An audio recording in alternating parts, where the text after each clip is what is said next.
In this session, we're going to learn how to use RIMS-2 multipliers. RIMS-2 multipliers are tables of multipliers that are purchased from the US Bureau of Economic Analysis and can be used as a very efficient mechanism for evaluating regional economies and conducting economic impact studies. The Regional Impact Modeling System of the BEA is a for-a-fee service by the BEA. They sell these data sets, or they sell these sets of multipliers to consumers in the United States. The BEA is the primary agency of the federal government that compiles economic information, and it's their ongoing and systematic research that provides the foundation for these multipliers. Students who have studied input-output analysis will recognize the structure of these foundations as identical to work they may have done in class. For example, here's a table. It's called a total requirements table of a set of aggregated industries at the national level: agriculture, forestry, fishing and hunting, mining, utilities, construction, manufacturing. If you read down the columns, you find out the total requirements yielded from each industry for an additional dollar's worth of final demand in that industry, where final demand is usually a purchase for export sales. Export sales for a state could be sales to another state. Export sales for a country would be sales to another country. If you read down this column, you'll see that there's a total industry output requirement. That ends up being the total multiplier for that industry, the total output multiplier. And what that means is that nationally, if in agriculture, for example, final demand sales increase by $1, there will be an additional $1.17 worth of economic activity that occurs in support of producing that final extra dollar of final demand sales.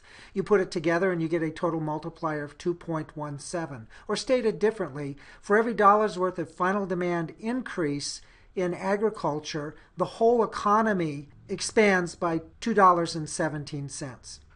The multiplier for manufacturing is also very robust. For every dollar's worth of increase in manufacturing, the entire economy in the United States produces $2 and almost 40 cents worth of economic activity in support of that final demand sale. So what this reflects is all of the industries required to make those sales. For example, in manufacturing, we see that a dollar's worth of final demand results in that dollar's worth of activity plus an additional 62 cents worth of manufacturing activity in support of that.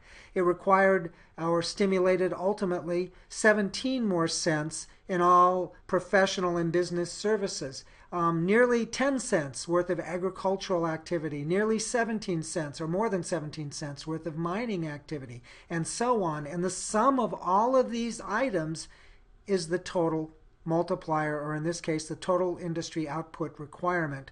Again, we call that the multiplier.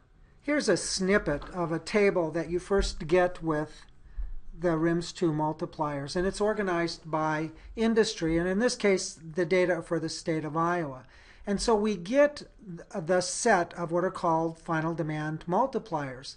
Here for the state of Iowa, for every dollar's worth of final demand output change in oilseed and grain farming, we have a total output multiplier of $2.29. We have an earnings multiplier of 51 cents, and says for every dollar's worth of final demand stimulated in the oilseed and grainseed farming sector, it would generate an additional 51 cents in earnings in my state. And earnings are labor income to workers and to proprietors.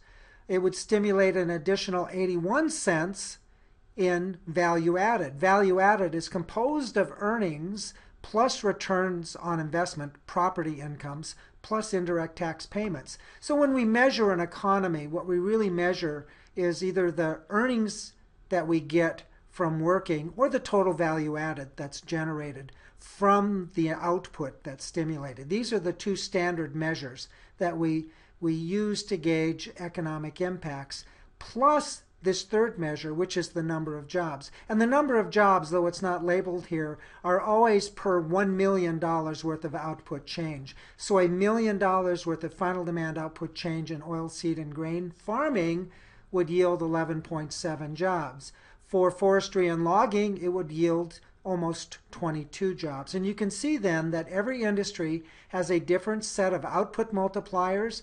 The earnings consequences from a change in final demand also vary quite a bit, as do the value-added components and the job components.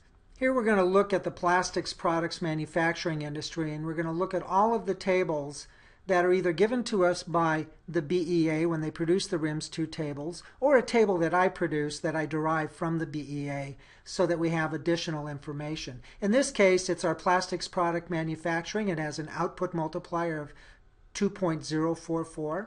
A final demand earnings multiplier of nearly 40 cents per dollar's worth of boost in final demand, nearly 75 cents per dollar's worth of boost in final demand in that sector, and 9.78 jobs per $1 million of boosted final demand in the plastics industry. I've calculated this middle table that says for every direct job in plastics manufacturing, just at the factory, just at the plastics factory. Up here, we're talking about all industries that are impacted by plastics product manufacturing. But down here, I have calculated the direct values.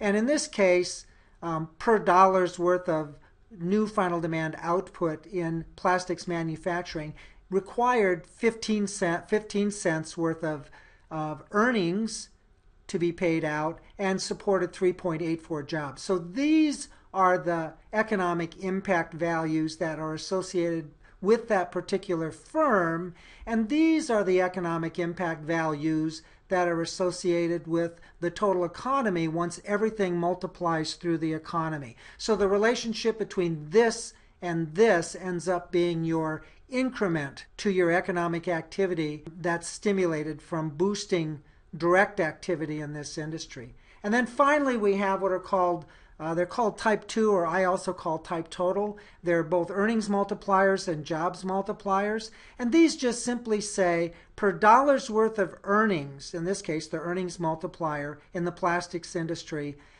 in the direct industry, for per dollar's worth of earnings change in this direct industry, the state's economy realizes an additional $1.65 worth of earnings in all other industries. So the multiplier is that initial dollar plus that $1.65 gives us a total multiplier of $2.65 per every dollar of earnings change in this direct plastics products industry. Same thing with the jobs multiplier. For every job in the direct industry, for every job supported in this direct industry, there is 1.54 jobs supported in the rest of the Iowa economy. So every job in this industry combined with all other jobs in this industry sum to 2.54 jobs. So when final demand increases, and for every job it increases, the total economy grows by 2.54 jobs. Next in RIMS 2, we get sets of aggregated industrial contributions to the total final demand multipliers for industrial output, value-added earnings. By the way, earnings and labor income are used interchangeably, and for jobs.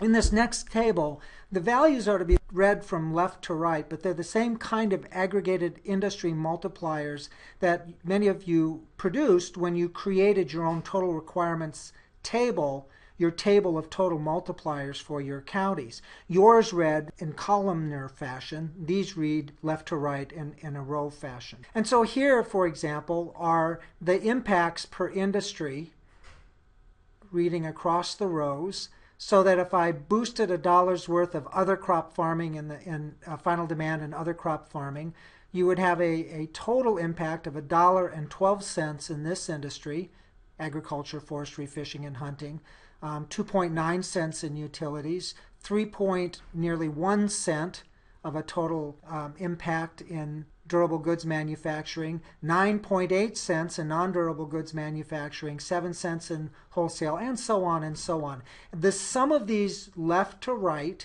equals the total output multiplier, or the total earnings multiplier, or the total value-added multiplier, or the total jobs multipliers appropriate for each of our industries per final demand shock. So we're going to use these multipliers now. And say we had a new plastics firm that wanted to locate in my state, and in its application for assistance, it told us it was going to employ 45 workers, pay out a total of $1.96 million in labor income, which are also earnings, and it would have a total output of $8.68 million of production, all producing for final demand. Here we're assuming it's producing for export sales. So we could use the RIMS 2 multipliers to easily build a table that lets us apply the multipliers from the table and estimate the economic impact. So we begin with our tables of multipliers. And in this case, we're going to only use this multiplier here. This is our total output multiplier. And we're going to use these two multipliers down below, the 2.65 and the 2.54. The 2.65 for earnings and the 2.54 for jobs. So here's how we would construct that. We know our output was 8.68 million. We would multiply that times that total output multiplier of 2.044. I'll go back one. See it? 2.044. Go forward one. The earnings were 1.96 million. We'd multiply that times the earnings multiplier. Again, we're going to go back. Here's that earnings multiplier down here. And the jobs of 45 jobs, we would multiply 45 jobs times the jobs multiplier, 2.5436. And again, that multiplier was right here. Once we multiply this all the way through, then we get our total economic impacts based on a boost in output of 8.68 million in this industry. The entire economy would grow by 17.74 million. Earnings would be expanded in total in that economy by 5.2 million. And the total number of jobs supported would be 114.5 jobs. So we have two dimensions of impacts in this table. We have the direct effects right here, and I gave you those, times the multipliers equals the total economic impact associated with that change in final demand. Here's a different situation. Let's just say all we knew was the amount of change of final demand, in this case 8.68 million.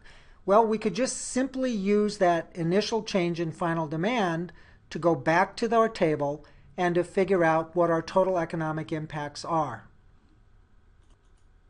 In this case, what we're going to use is the information that's in the first set of numbers that I presented, or the first set of numbers that you would see in your multipliers table. We would calculate our economic impacts by multiplying 8.68 million times the final demand multiplier of 2.044. We'd multiply 8.68 million times the earnings multiplier of 0.3986. We'd multiply 8.68 million times the value-added multiplier of 0.7491. And we'd multiply 8.68, because it is expressed on a per $1 million basis. We would multiply 8.68 times 9.7769, the jobs multiplier. And if we did that, then we would yield these numbers. Total output economic impacts would be 17.74 million. Earnings multiplier multiplied at times, it would yield 3.48 million. And the total jobs multiplier would have yielded almost 85 jobs. These impacts are different than from the previous example. In the previous example, we had each one of these numbers specifically itemized. In this example, the only thing we knew was the 8.68 million, and so we had to either derive or back out the economic impacts that would be expected from the typical firm of this kind generating this much additional production to meet final demand. So the multipliers, depending on the amount of information that you have to work with, can change your economic impact conclusions. Here's a new scenario. We're going to suppose that there's going to be a new cookie factory in my economy, and the only thing we know is that they're going to employ 100 workers. So what we need to try to do is to figure out from the information that we have what kind of economic impacts would result from that 100 workers. And again, we're going to work with that table of multipliers, in this case for the cookie industry. So here I have cookie, cracker, pasta, and tortilla. And so I have all kinds of information here. I have direct information, I have total information, and I have the multipliers information down below. So I have the three levels of information that we're going to be working with. So we work with the information that we have.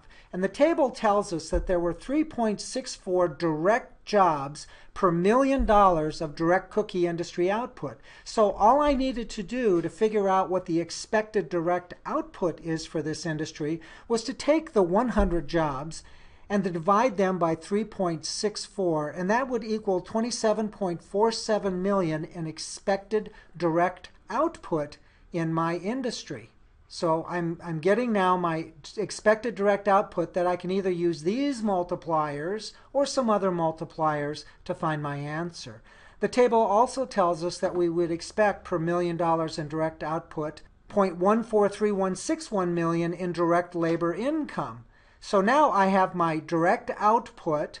I can calculate from my direct output times my direct expected labor income of 3.93 million, and I'm going to go back one, and here's my 0.143161. That's where I got that value.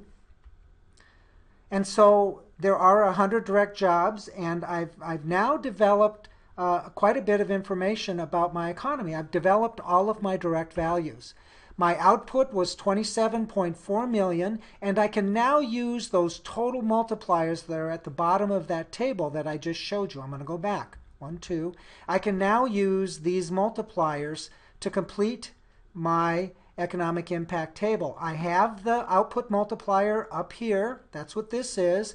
And then I have my earnings multiplier and my jobs multiplier down below here. And when I multiply those either known or backed out or imputed direct values right here times their respective multipliers, I get my economic impacts of 59.61 million in terms of output, labor income of 11.63 million, and jobs of almost 285 jobs.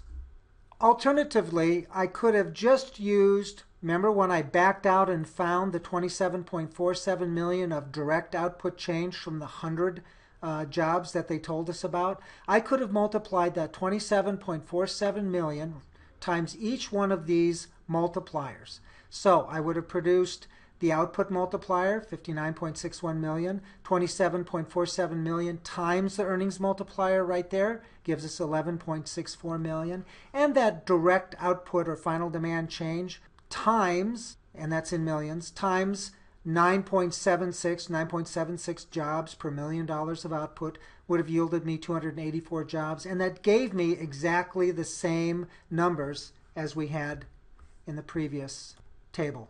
We can also calculate the industrial distribution of the final demand change, both in the industry that's initially impacted and then all of the other industries that support that change. Or what's next are the transposed values of the values in final demand for one of my industries, vegetable and melon production.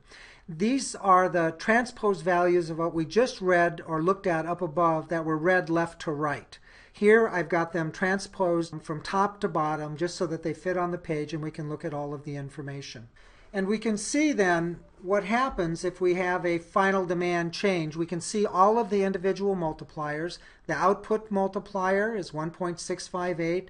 The earnings multiplier is 0.4626, etc. The value added multiplier and the jobs multiplier of 12.1 per $1 million of final demand change in that sector. So here's what we're going to do. We're going to do a scenario, and in this scenario we've got some numbers and I'm going to work through them. Previous research has shown that if a vegetable and melon producer is producing primarily for wholesale sales, they should expect about $3,800 in gross sales per acre. Now, if you were farming 25 acres, we would expect to have 25 times 3,800 of gross sales. So our output change would be $95,000. That's at the farm gate, or the wholesale price would be $95,000. And I ask a question rhetorically, can this person make a go of it only as a farmer? And is this level of production meaningful for my regional economy?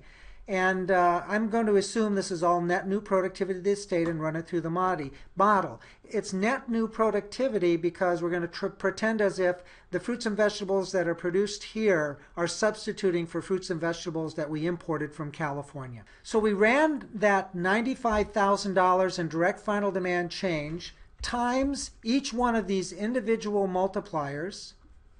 And this gives us our by industry impacts for output, earnings, value added, and for jobs. And we can see that that initial 95 in direct final demand change in fruits and vegetable production produced total output in my region of $157,510, earnings for the whole region of nearly $44,000, and 1.15 jobs. We can see the impact in the ag sector.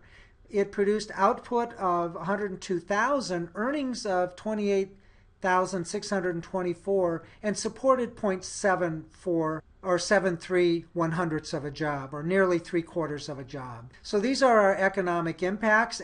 Most of this is going on at the farm level right here. Once we take into account all of the other industries, the total regional economic change amounts to this much. $95,000 in direct final demand change in this industry supported about $44,000 of total earnings and about 1.15 jobs.